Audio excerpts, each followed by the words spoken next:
Hey everybody, and welcome back to our channel. In today's video, we are going to show you how to stretch image here in Canva. Let's begin. Now, the first thing that you need to do is to log in using your credentials. If this is your first time in Canva, I want you to click the sign up option. And from here, just follow the on-screen instructions and you're good to go. Stretching an image in Canva is a straightforward process. Once you are logged into your account, I want you to click the project that you are working with.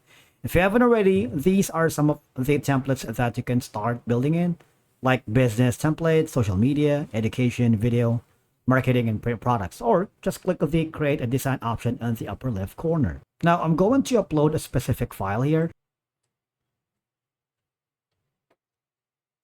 Now, stretching is not zooming in, all right? So that's a different thing.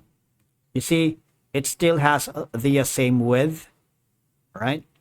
For you to be able to stretch a photo or image here in Canva, all I'm going to do is double click.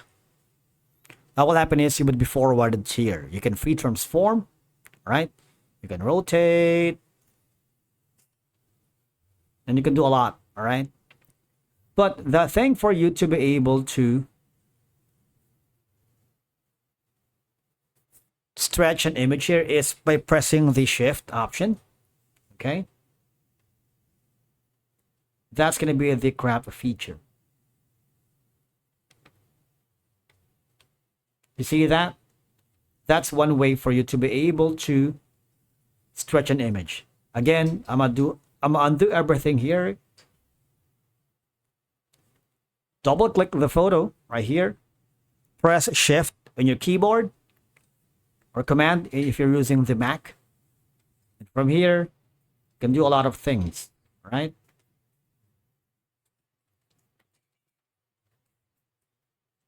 You see that? Now let's try that to a different photo here. For example, we'll be working with this. Double click, press shift. You see that? So basically that's how you stretch an image here in Canva. Now, as you can see, stretching an image can help fill in a designated area in your design, ensuring that it covers the background or fits within a specific layout without leaving gaps. When designing for specific dimensions or formats, stretching an image can help you achieve the required aspect ratio. Okay, you can emphasize certain elements within it. This can draw attention to specific parts of the image that are more relevant to your message. That's it for today's video. Thank you so much for watching. We will see you again in the next one.